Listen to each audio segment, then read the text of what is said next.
പല ആൾക്കാർക്കും ഒരു ഡൗട്ട് ഉണ്ട്. അതായത് നമ്മളിപ്പോൾ ട്രാൻസ്പ്ലാന്റ് ചെയ്യുമ്പോൾ തലയുടെ പിറകുവശമാണല്ലോ ഡോണർ ഏരിയ FUE ചെയ്യുമ്പോൾ ഓരോ ഗ്രാഫ്റ്റുകളായിട്ട് പ്ലക്ക് ചെയ്തെടുക്കും, ശരിയല്ലേ? FUT ആണെങ്കിൽ നമ്മളൊരു സ്കിന്ന് കട്ട് ചെയ്തെടുത്ത് അവിടെ സ്റ്റിച്ച് ചെയ്യും. അപ്പോൾ എന്തായാലും ആ ഒരു ലൈന് ഒരു മാർക്ക് കാണാൻ പറ്റും FUTയിൽ. FUEൻ്റെ പ്രോബ്ലം എന്ന് പറഞ്ഞു കഴിഞ്ഞാൽ ഇപ്പോൾ നമ്മൾ ഡോണർ ഏരിയ ഒരു 3000-4000 ഗ്രാഫ്റ്റ് എടുത്ത് വിചാരിക്കാം. ഗ്രാഫ്റ്റ് എടുത്ത ഏരിയ ഓരോന്നായിട്ട് ഇങ്ങനെ പ്ലക്ക് ചെയ്തെടുക്കുന്നതാണ് ഒരു മെഷീൻ ഉപയോഗിച്ചിട്ട്. അറിയാമല്ലോ, പഞ്ചിങ് എക്സ്ട്രാക്ഷൻ എന്നൊക്കെ നിങ്ങൾക്ക് കേട്ടിട്ടുണ്ടാവും, അറിയാം. നമ്മളിപ്പോൾ ട്രിമ്മറിൽ ഒന്ന് താഴെ വെച്ച് ട്രിം ചെയ്ത് കഴിഞ്ഞാൽ ഈ ഏരിയ വൈറ്റ് ഡോട്ടായിട്ട് കാണാൻ പറ്റും. നിങ്ങൾ ഏത് മെത്തേഡിൽ എടുത്താലും എത്ര ചെറിയ പഞ്ച് ഉപയോഗിച്ചെടുത്താലും ഇത് കാണും.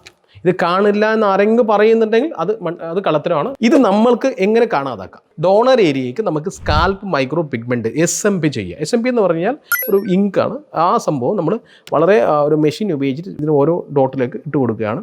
അത് നോൺ സർജിക്കൽ ആട്ടോ, ഇത് സർജറി അല്ല. അപ്പോൾ ഞാൻ ഇന്ന് ഒരു ഫോട്ടോ കാണിക്കാം.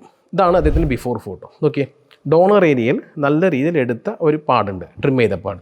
അപ്പോൾ ഇത് എങ്ങനെ മായ്ച്ചു എന്നുള്ളത് ജസ്റ്റ് ആ ചെയ്ത ഇമീഡിയറ്റ് ഫസ്റ്റ് സെക്ഷൻ ചെയ്ത ഇമീഡിയറ്റ് എടുത്ത ഒരു സ്മോൾ വീഡിയോ ഞാൻ പ്ലേ ചെയ്യാം. നോക്കി, അതായത് ബിഫോറും ഉണ്ട് ആഫ്റ്ററും ഉണ്ട്. സീ ദിസ്, ഒരു ട്രിമ്മും ചെയ്ത് സെയിം ട്രിമ്മിംഗ് ആണ്, സെയിം കണ്ടീഷനാണ്.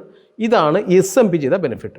ഇനിയിപ്പോൾ ഇദ്ദേഹം ട്രിം ചെയ്താലും ഈ ഏരിയ ആ കറുത്ത ഡോട്ടുകൾ കൊണ്ട് ഫില്ലായതുകൊണ്ട് മുടിയുള്ള ഒരു ഫീലിംഗ് വരും, അറിയുക പോലും ഇല്ല. ഇനി പറ്റിയാലോ 0 ട്രിം ചെയ്താലും ഒരിക്കലും അറിയില്ല. ഇത് ഫസ്റ്റ് സെക്ഷൻ കഴിഞ്ഞതോളും 3 സെക്ഷൻ കഴിഞ്ഞും ഇതിന് അടിപൊളി റിസൾട്ട്സ് വരും. എസ്പെഷ്യലി ഡോണർ ഏരിയ ട്രിം ചെയ്യുന്നവർക്ക് അത് പക്ക ചെയ്യണം കേട്ടോ. പക്ക ചെയ്ത് കഴിഞ്ഞാൽ മാത്രമേ അതിന് ഫിനിഷിങ് വരുള്ളൂ. അല്ലാതെ സ്പ്രെഡ് ആവുന്ന ഈ ഇങ്ക് ഗ്രീനിഷ് കളറൊന്നും വരാൻ പാടില്ല. ലോക്കൽ ഇങ്ക്സ് മാർക്കറ്റിൽ വരുന്നുണ്ട്. അത് ഏറ്റവും ഇമ്പോർട്ടൻറ്റ് യൂസ് എന്നൊക്കെ ഇമ്പോർട്ടൻറ്റ് ഇങ്ക്സ് ഏറ്റവും ബെസ്റ്റായിട്ട് ചെയ്താൽ മാത്രമേ അതിന് റിസൾട്ട് ഭംഗിയിൽ വരുള്ളൂ.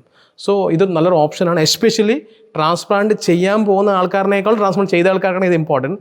ചെയ്യാൻ പോകുന്ന ആൾക്കാർക്ക് ഇമ്പോർട്ടൻ്റ് ആണ്.